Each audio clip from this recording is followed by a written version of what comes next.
Hello বন্ধুরা, welcome to my YouTube channel. বন্ধুরা, আজ আমরা অষ্টম শ্রেণীর সেকেন্ড সামেটিভ টেস্ট কোশ্চেনের একটি প্রশ্নপত্র আলোচনা করব। দেখো, আজ তোমাদের বাংলা পরীক্ষা ছিল, তো কী ধরনের পরীক্ষায় প্রশ্নপত্র এসেছিল দেখে নাও।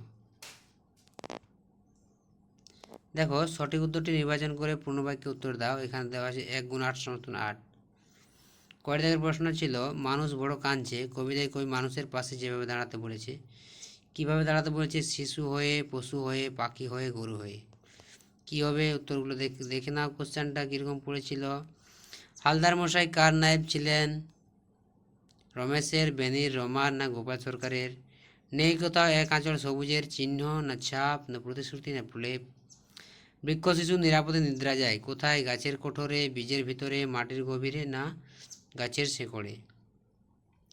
এসো, এটি হলো প্রশ্নবোধক বাক্য, নির্দেশক, অনুজ্ঞাসূচক, না আবেগসূচক?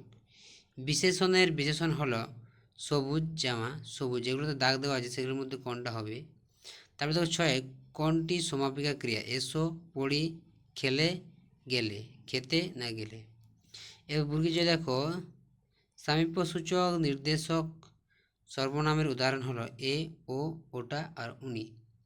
এবার 2 দাগের প্রশ্নগুলো দেখো কীরকম পড়েছিল। কম বেশি 20টি শব্দের উত্তর লেখো। ছন্নছাড়া কবিতার কবির নাম কি? দেখো উত্তরগুলো। এরপর দেখো পরের প্রশ্ন কি আছে। বীজ থেকে অঙ্কুর বেরোবার জন্য কি কি প্রয়োজন হয়? তারপরের প্রশ্ন, মাস্তুলে দ্বীপ জ্বলে কেন? ডাম্বলকে স্কুলে ভর্তি করা হয়নি কেন? কেঁদে কেঁদে ভাসিতেছে, কে কেঁদে কেঁদে ভাসছে? ডাউক মেয়েরা কোথায় কি নিয়ে বেড়াতে আসে? 6, নাটোরের মহারাজার নাম কি ছিল? সুভার মনুষ্যত্বের বন্ধু কারা ছিল? রমার রমেশের কতদিন পর দেখা হয়েছিল? দাঁড়াও কবিতায় মানুষ শব্দটি মোট কতবার ব্যবহৃত হয়েছে? এরপর দেখো 3 দাগের প্রশ্নগুলো। একটি লগ্ন প্রশ্নের উদাহরণ দাও। অনুজ্ঞা কয় প্রকার ও কী কী? অলংকারিক অব্যয় কাকে বলে? তোমার নাম কি নির্দেশক বাক্যে রূপান্তর করো। তোমরা শুষ্ক গাছের ডাল সকলেই দেখিয়াছ, না বাক্যে রূপান্তর করো। 6, মানুষ কোন শ্রেণীর বিশেষ্য পদ? এবার দেখো 4 দাগের প্রশ্ন দেওয়া কী ছিল।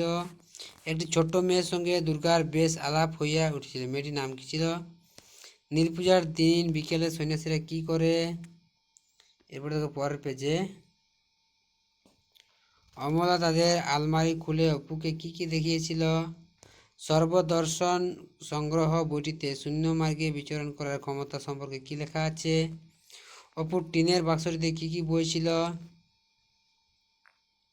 এরপর দেখো 5 দাগের প্রশ্নগুলো। 60টি শব্দ উত্তর দাও। মোরা নালিশ করতে পারবো না, কে কথা বলেছিল? সে নালিশ করতে পারবে না কেন?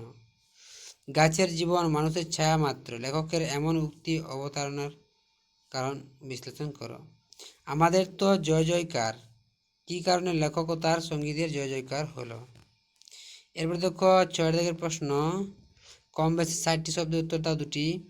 প্রাণ আছে, বলছে এখনও প্রাণ আছে, এই দুর্মম আশাবাদের তপ্ত শঙ্খধ্বনি কবিতায় কিভাবে বিবেচিত হয়েছে তা আলোচনা করো।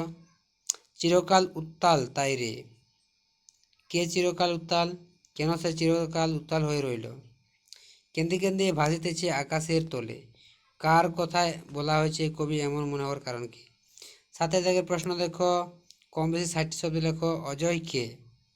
তার সঙ্গে অপুর বন্ধুত্ব হলো কিভাবে? এরপর দেখো 4 নম্বর পেজ কি আছে দেখো। বাছুর খুঁজতে বেরিয়ে দুর্গা অপু কিভাবে পথ হারিয়ে ফেলেছিল? অপু দুর্গার চড়ুই ভাতির আয়োজন সম্পর্কে আলোচনা করো। এখানকার পিকনিকের সঙ্গে একরকম চড়ুই ভাতির পার্থক্য দেখাও। এরপর 8 দাগে চোখ অথবা মাথা শব্দের 4টি ভিন্নার্থক প্রয়োগ লেখো। বা হাসপাতালের সামনে জোরে মাইক বাজানো অমার্জনীয় অপরাধ, এই মর্মে সচেতনতা গড়ে তুলতে দৈনিক সংবাদপত্রের সম্পাদকের নিকট পত্র লেখো।